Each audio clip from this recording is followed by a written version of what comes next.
ये बात बहुत समय पहले की है। एक छोटा सा शहर हुआ करता था। उसमें श्यामा और उसके पिता रंजन दोनों साथ रहते थे। श्यामा की माँ की बचपन में ही मौत हो चुकी थी। श्यामा के पिता अपनी बेटी को माँ और पिता दोनों का प्यार देते थे। श्यामा के पिता रंजन एक बहुत बड़े घर में खाना बनाने का काम करते थे और श्यामा कॉलेज में पढ़ती थी।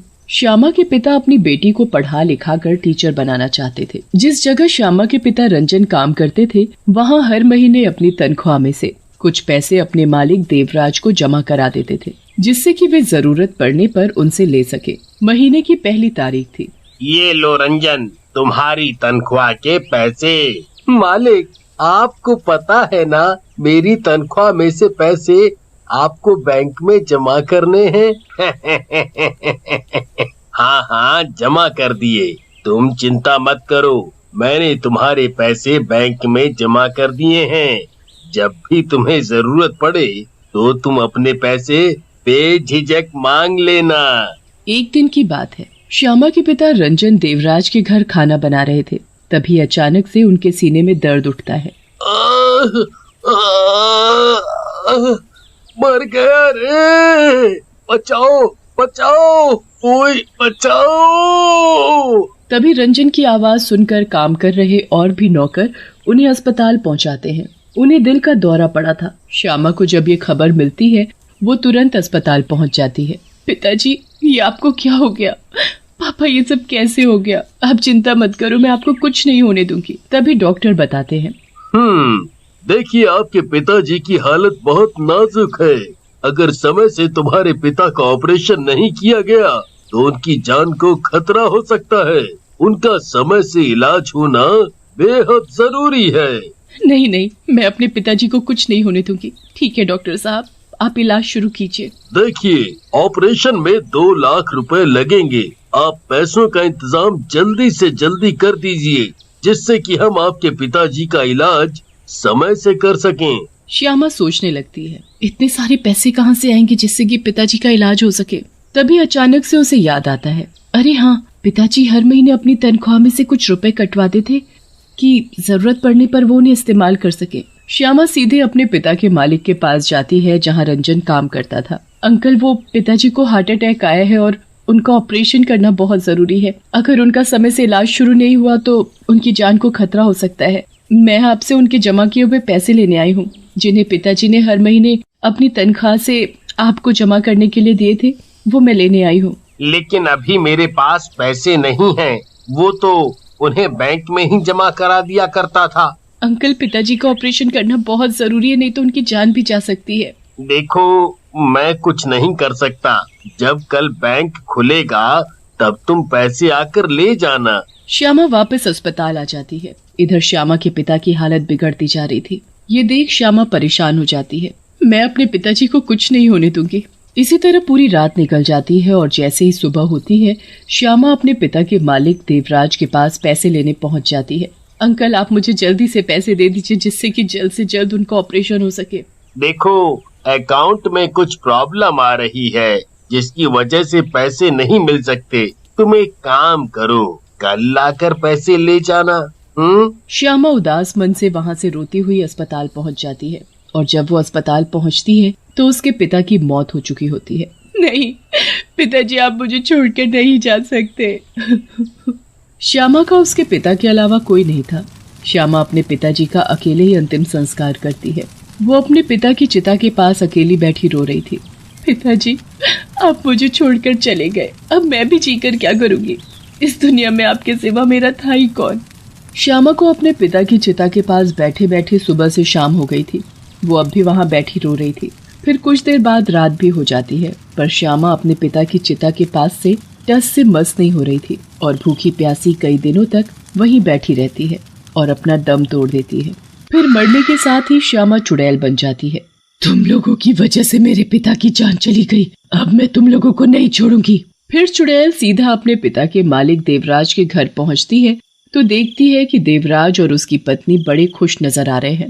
देख, मैं तेरे लिए क्या लाया। दिखाओ क्या लाए हो। पहले अपनी आंखें तो बंद करो। देवराज की पत्नी अपनी आंखें बंद कर लेती है तो देवराज उसके गले में बहुत ही सुंदर और कीमती हार पहना देता है और उससे आंखें खोलने के लिए कहता है, अब अपनी आंखें खोल कर देखो। हार मेरे लिए? ये तो बड़ा ही सुंदर और कीमती हार है। अच्छा हुआ तुमने उसकी बेटी को पैसे नहीं दिए। मुझे पता था कि उसने मेरे पास कितना पैसा जमा कर रखा है, इसीलिए मैंने उसकी बेटी को पैसे नहीं दिए। अच्छा हुआ बुढ़ा मर गया, अब उसके सारे पैसे हमारे होंगे। मुझे नहीं पता था कि उस बूढ़े रंजन ने तुम्हारे पास लाखों रुपए जमा कर रखा है। जब से वो हमारे यहाँ खाना बनाने का काम कर रहा है, तब से ही वो अपनी तनख्वाह से हर महीने कुछ ना कुछ रुपए मेरे पास जमा कराता था, जिससे कि वो जरूरत पड़ने पर उन्हें मुझसे मांग सके। पर अब उसे इन पैसों की कभी जरूरत नहीं पड़ेगी, और ना ही उसकी बेटी को। फिर दोनों ये बातें करते करते हंसने लगते हैं। तुमने क्या मुझे पागल समझ रखा है, जो इतनी बड़ी रकम मैं उसे यूं ही दे देता?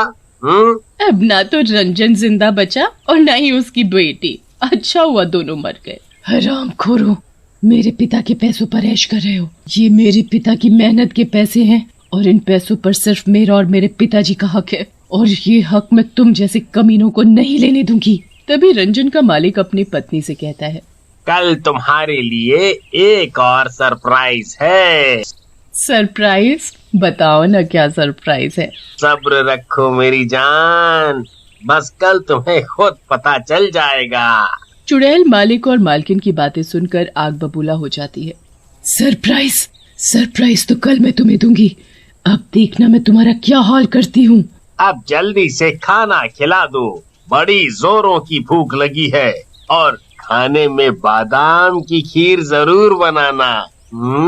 पत्नी अदा दिखाते हुए अपने पति से कहती है, अभी लाई मेरे सरताज, बस थोड़ा इंतजार करो। अब बस भी करो, मार ही डालोगी क्या? कमीने, मारूंगी तो मैं तुझे। खीर खाएगा, बादाम की खीर, मैं खिलाती हूँ तुझे खीर। देवराज की पत्नी रसोई में खाना और बादाम की खीर बनाने चली जाती है, और वह बड़ा ही स्वादिष्ट खाना और बादाम की खीर बना लेती है।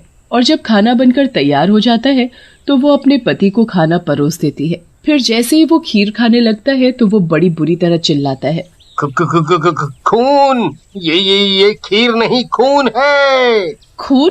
ये आप क्या कह रहे हो? देखो ये खीर है।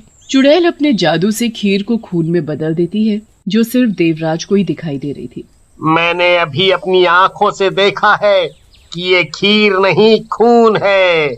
लगता है तुम ज्यादा पैसे देखने की वजह से बौखला गए हो। अच्छा, अब रात भी हो गई है, चलो सोने चलते हैं। फिर कुछ देर बाद देवराज और उसकी पत्नी सो जाते हैं। तभी रात के 2 बजते हैं तो देवराज की पत्नी को किसी के रोने की आवाज सुनाई देती है। इतनी रात में ये रसोई से किसके रोने की आवाज आ रही है? देवराज की पत्नी रसोई में जाकर देखती है तो चुड़ैल को देखकर उसके होश उड़ जाते हैं। चुड़ैल, बचाओ बचाओ चुड़ैल। भागती कहाँ है, रुक। तभी देखते ही देखते उसके सामने एक और भूत खड़ा होता है, और वो कोई और नहीं, चुड़ैल का पिता रंजन था, जो मरने के बाद भूत बन गया था। भूत, भूत, बचाओ बचाओ, चुड़ैल, भूत। इसे क्या हुआ जो ये इतनी रात में चिल्ला रही है? देवराज भी रसोई में जाकर देखता है तो चुड़ैल और भूत को देखकर उसके भी होश उड़ जाते हैं। भूत! चुड़ैल, ओए बचाओ! देवराज भागने की कोशिश करता है तो भूत उसकी गर्दन पकड़ लेता है। भागता कहाँ है? तुम तो रंजन हो, मुझे छोड़ दो। माफ कर दो, मुझे माफ कर दो। तुम दोनों की वजह से मेरी बेटी मर गई, और तुम कहते हो कि हम तुम्हें माफ कर दें। तुम्हारी लालच की वजह से मैं और मेरी बेटी भूत और चुड़ैल बन गए।